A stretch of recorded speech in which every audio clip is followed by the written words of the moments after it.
పౌలు ఏమంటున్నాడు ప్రియులారా, హే నేను చెప్పే మాట కాదు, మీరు చెప్పే మాట కాదు, లేఖనముల వల్లనే. మీరు గో బ్యాక్ టు స్క్రిప్చర్స్. నేను పౌలు చెప్తున్నానని కాదు, ఇంకొకరు చెప్తున్నారని కాదు, బలవంతులైన వారు మీ అభిప్రాయం కాదు, బలహీనులు అని మీ అభిప్రాయం కాదు, దేవుని వాక్యం ఏం చెప్తా ఉంది, దానికి వెళ్ళండి, దాని ప్రకారంగా మీరు ఉండండి అని పౌలు అంటా ఉన్నాడు ప్రియులారా. దేవుని వాక్యం ఏం చెప్తా ఉంది, నిన్ను వలె నీ పొరుగువారిని. ఎవరు పొరుగువారు? నేను నా చిన్నతనంలో ప్రియులు నాకు అర్థమయ్యేదే కాదు ఈ పొరుగువారి గురించి. నా పొరుగువారు అంటే మా ఇంటి పక్కన ఉన్న వాళ్ళు అనుకుంటుంటే, అంటే ఇంగ్లీష్ మనం అట్లా నేర్చుకుంటాం కదా స్కూళ్ళల్లో, నేబర్స్ అని అంటే. నేబర్స్ అంటే పక్కనింటి వాళ్ళేమో, అక్కడిక్కడ వాళ్ళేమో అనుకోండి. కానీ anybody besides you is a neighbour.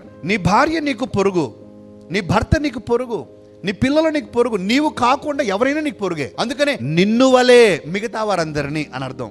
నిన్ను వలే మిగతా వారందరినీ అదే విధంగా ప్రేమించు. నిన్ను ఎలా ప్రేమించుకుంటావో నువ్వు అలాగే నువ్వు ప్రేమించు అనే మాటను అంటా ఉన్నా. లేఖనములు అది చెప్తా ఉంది. అదే పౌలు రోమా చర్చ్కి అంటున్నాడు, అయ్యా నేను చెప్తున్నాను కాదండి, దేవుని వాక్యం ఏం చెప్తుంది చూడండి. అందుకనే ప్రియులారా, వాక్యము తెలుసుకోవటం చాలా ప్రాధాన్యం. వాక్యం చదవటం ద్వారా ప్రియులారా లైఫ్ ప్రిన్సిపల్స్ ఫామ్ అవుతాయి. లైఫ్లో కొన్ని నియమాలు మనం ఫామ్ చేసుకుంటాం, చక్కటి జీవితం మనకు వస్తుంది. Scriptures will guide you. మనందరికీ ప్రియులారా కొన్ని లైఫ్ ప్రిన్సిపల్స్ ఏర్పడతాయి. ఒక 17-18 ఇయర్స్ లోపలే ఆ లైఫ్ ప్రిన్సిపల్స్ ఏర్పడతాయి.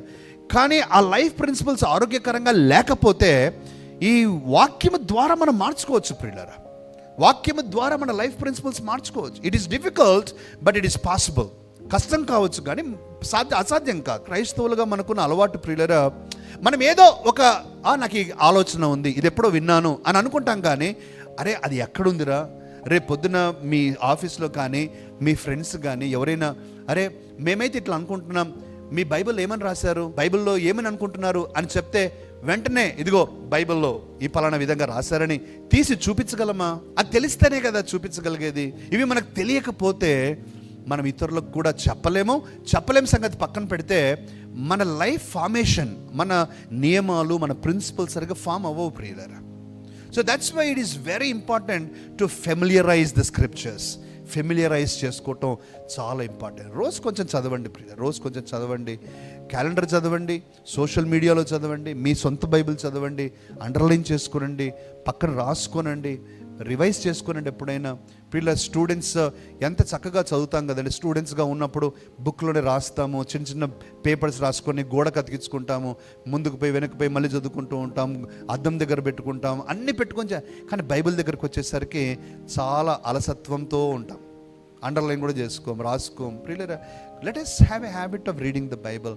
కారణం ఏంటంటే ప్రియులారా, రేమా చర్చ్లో కానీ ఎక్కడైనా కానీ నేను చెప్పానో ఇంకొకరు చెప్పారనో కాదు, దేవుని వాక్యం చెప్పిందా లేదా, ఇది ప్రాముఖ్యం ప్రియులారా. మనిషి ఎవరైనా కావచ్చు, but is it according to scriptures? If it is not scriptural, వాక్యానుసారం కాకపోతే ఎంత గొప్ప వ్యక్తి చెప్పినా అది నువ్వు చేయాల్సిన అవసరం లేదు.